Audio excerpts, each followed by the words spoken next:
doorashadii tareenkeedii u dhaqaaqaystaan maalintii hore idhi cid kastoo isu taagtana tareenkaa jiilaya. بسم الله الرحمن الرحيم. السلام عليكم ورحمة الله تعالى وبركاته. هالكني والحقيقة فلذا برنامج كينو ما نروح نقول حق أنا دين كهيو دقالك سومال لان لقولت دقال لما يورود مام لوص ما يستي يلعق أو حقتي سيدين هيو كاسان دوني يعني نستو تاجو تذكر سومال لان الشعب يدولد بانجارسيو لتسيلي سناك بعين shirkii dhowaan ka dhacay Jabuuti ee dowladda Soomaaliya iyo dowladda Somaliland ay ku kulmeen waxaa horteena lagu kala saxeexday heshiis qodobo ah oo labada dowladood balla magacaabayo kuway kala yihiin iyo waxay ku heshiiyeen qodobada ugu muhiimsan ee heshiiska ka soo baxay Jabuuti ee in Cumar Geelle dhexda ka ahaa waxay ahaayeen inay Soomaaliya iyo Somaliland laba dowladood oo 60kii midoobay yihiin maantana ay kala maqan yihiin labada dowladood xuduudaha qodob inay Somaliland heshiisyo la gali karto caalamka labadaas ugu muhiimsana iyo in heshiisyadii hore loo wada galay la fuliyo inta ugu muhiimsan intaas la soo soo noqdo ayagoo markaa rajo ka qabay Xasan Sheekh iyo inay midnimo ina dhexmari doonto hunguri ka qabay ama rajo ka qabay ayay saxeexeen waraaqaha markii la kala saxeexday saacada uun kadib ama maalin kadib ayaa madaxweynaha Jamhuuriyadda Soomaaliland ka digaad sababa oo heshiiskan kale safkaradka ah hadan lagu gaaro warbaahinta uu ka soo baxay maalinta ayaa miir ugu dambeysay Soomaali iyo madaxweynahooda Xasan Sheekh saacado gudahood ayuu Xasan Sheekh isbedelay umaryaha dhigtay oo wixii walba uu ku hadlay oo safar degdeg ah uu galo ilaa Eritrea oo cararay ayaama gudahood buu u ekaaday Saddam Hussein kii maalintii laga qaaday la jabiyay booraan dacwadii godka laga soo saaray ee dalqadiisa tooshka lagu eegayay isagoo raama leh kii buu u ekaaday waxa uu ka seexan waayna ee maryaha wala dhigtay wixii uu saxay xaqiiqdan ku hor ayaguna way sheegeen reer Soomaaliya kuwii runta sheegi jiray inaguna wada sheegay waxa uu saxay inuu ku waashay wax cid waliba kaga garhelayso meel kasta lagu garamo laga garheliyana ay tahay Somaliland wax hore wax ay ku garamayso horena way haysatay hadii la garnaqsado oo loogu xukumayo tan qayb ka noqonaysa cusub mashaakilkaas Soomaaliya oo dhan buu mideeyay ku is haystay ayuu mideeyay waxaana hogaaminaya Soomaalida dagaalka qorsheysan iyo talada ay isugu timid Somaliland kula dagaalamayso nimanka lagu raamo jeerteen iyo hiraab xamar baa lagu shiray Nairobi baa lagu shiray inta labadaas hogaaminaya baa ku shirtay intii isugu fogeyd ee siyaasadda ku culowday ee cid walba lahayd ayaa isugu timi labada reerna hogaaminayaan go'aankii wuxuu noqday in qadar la isugu yimaado imika hoteelada xiran oo dadkii loo xiray imanayay qaar badanna ay joogaan habeenka caawa ninka la yiraahdo Cabdisalaam Axmed Jaamac waa nin majeerteena Cumar Maxamuuda waa siyaasadda dilaala oo lacagta ka soo qaada dowladda qadar loogu soo dhibay reer Somaliland hore ayay ninkaas u yimi 2016kii iyo 17kii xilligii doorashada la gali doono xisbiga wadani ayaan u yimi xirsiga Cabdiraxmaan Cirro ragii lacagta u keenay qadar ka soo qaaday labada goor buu yimi caawna wuxuu joogaa haddii alla kuu roon yahay Dooxa waa ragga waa tuulka la isticmaalayo ee xiriirinaya cidda noo tashatay iyo cidda Somaliland lagu dagaalgalay xaabada laga dhiganayo road man kala sameeyay waxa weeyaan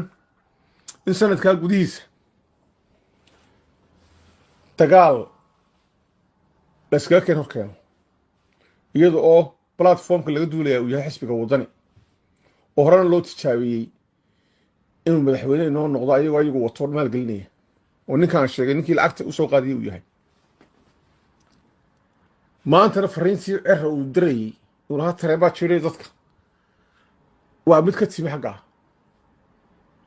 dhaqaalo badan baa loogu talagalay doorasho ayaanaynu ku dagaalgelinayna baa kaga hor imanayna haddii la galo doorashada sanadkan maanta ah oo laga badiyo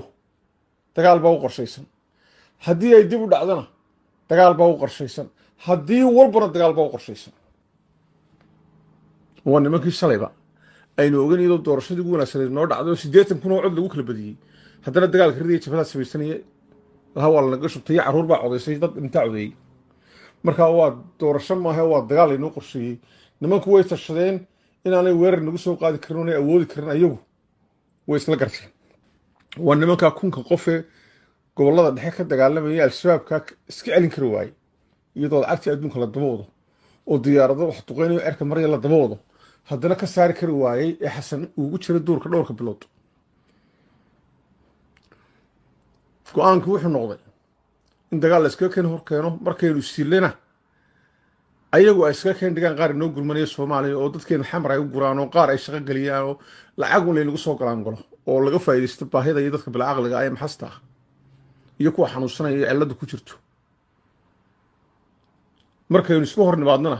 marka dambe laynoo taliyo layna gumeeyo ayagu inoo taliyaan siday doonayaan oo sidaa waxaa markaa isu keenay labadii iska soo hor jeeday waa arrintaa waa dagaalkeenna shiilaydii uu kaga jawaabayey ugu jawaabayey allah yarxame cabdi iidaan markuu dhintay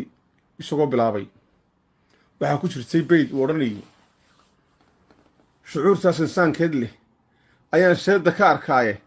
maskax labada wada shaafida oo sheedda ka afuufta sharcigana u wada soori lahayd sheeg haddaad garato waxaa hiraab iyo maanta isku ka raaciyey iyo majeerteen soomaalida kala hogaaminayaan sheeg haddaad garato waxay og yihiin inay laba mid u noqonayso inay soomaali gobol gobolkooda kala tagto haddaynu tagnay inagu dee aynu arrinteenaasi noo suuro gasho maanta way suuro gelaysaa ilahay idankii iyo inay iyagu teenna burburiyaan oo inagu ayna gumeeyaan oo in hoos tagno ayaga labadaasay u taagantahi cid ku maalgelisana way u heleen maxaa laynooga baahan yahay waxaa laynooga baahan yahay bini aadamku xilliyada jira wuu u weel samaystaa waxbuu u samaystaa haddii adigoon busta iibsanayo jaakeed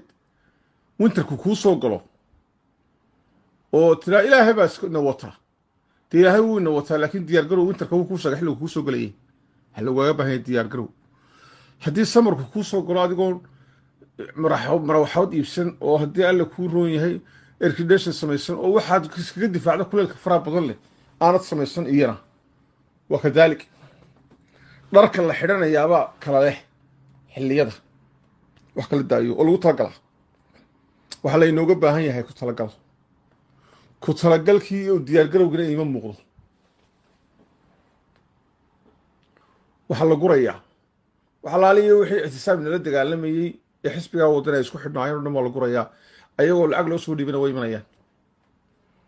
way tegi doonaan kuwa aan teginna halkooda lagu soo dirayaa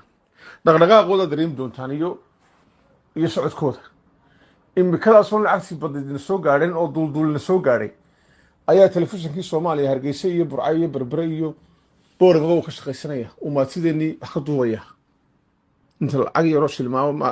cashaawaqadaa la siiyo wasaaraddeenii warfaafintu way daawanaysaa waxlaaliya waxay qabanaysaa ma jirto in maraykankaasi soo gelayay kuweennii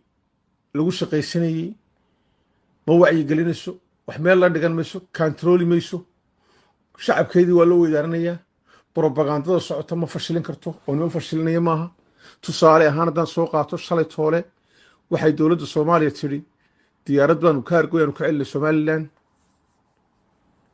anigu markiiba waan ka howlgalay ninka ugu sarreeya laanta socdaalkaan weydiiyey war diyaaradaas ma jirtaa maya buu yidhi soomaaliyaan la hadlay dad baa ii jooga waxaa la ii sheegay prime ministerku inuu qabsaday oo uu weydiiyey ninkii hawada u qaabilsanaa ku yidhi diyaaradda kaargoga somaliland ka celisay yaa jiri celiya waxaad doonaysaan in hawadan inta yar aynu haysano laynagala noqdo layna dacweeyo kheyr mas-uul laynaga dhigo maxaa yeedi sababta maxay ku dhacday ninka wuxuu sheegay inay been tahay brobagando war brobagandada yaa ku dirtay buu ku yidhi inaad samayso lafteeda way isku qabsadeen yacni beenta intaa leeg ay samaynayaan dowladdii soomaaliya iyo warbaahinteeda teennii malaayinka doolar lagu qaadinaya kunka qof ka shaqaynayay ma fashilin karto mana oga xillo kama saaraba diwaano ayaan daro iyadoo dagaalka aan ogahay intuu leegyahay ee liidkii soomaaliya oo dhammi intuu meel fadhiistay inoo tashaday ee ay dadkeennii bar ku xisaabtamayaanba inay wasaaraddeenii arrimaha qaabilsan ay daawanayso oona shidanaaba shidan kambani loo soo shaqo tagay ay u haysataba xilkay hayaan muddo u hayaan dee iminka telesom marka loo shaqo tago saacaddu markay rawaxaadda gaadhir waa lasoo rawaxaa saacadda kale waxa weeye intaa loo dirtuun bay qabtaan yacni xitaa kambani ahaan baan u shaqaynayn kuwani waa nasiib darro waxaa ii muuqata dagaalka inagu socda diyaar garowgiisii iima muuqdo waxaynu kaga bixi karnaana waa inaynu u diyaar garowno oo u weer samaysano oo guddiyo la samaysto in liidka somaliland laisu geeyey madaxweynaha kaaga dhowaadaan oo dhaqdhaqaaqa ammaanka kor loo qaado oo lacagta ammaanka lagaga shaqaynayo kor loo qaado oo sanadkaa aanu ku jirno ee hawshaasi socoto la laban laabo wax kastaba oo guntiga dhiisha laysaga dhigo oo inta kooban ee lagu shaqaysanay lacagaha loo soo dhiibayo markay ku caddaato maxkamad la saaro la xidho qaynul waddanka ah doorashada ay naga soo gelayaan haddii walba waa u dagaal hadday dhacdo iyo haddii dhici weydo wuxuu yidhi oo ku jirtay dee shiileyda dheeg shalowgaba riyaha waa lugtood waxay sharaystaan nin shil helay gacmihii labada dhaban shoog isugu geeyey oo shani ha joogtay miduu sheegan jiray waayey oo qaylo shaaraca la tegay laguna soo sheemay isna halkuu u shamin duulimaad sheeg haddaad garato arrini waxay taagan tahay midhkaas haddii alla kuu rumeeye ku jira tixda shani ha joogtee hadduu midduu sheegan jiray waayey yacni inay middaa ay sheegan jireen waayeenoo lagu kala tago soomaaliya oo ay teeni noqoto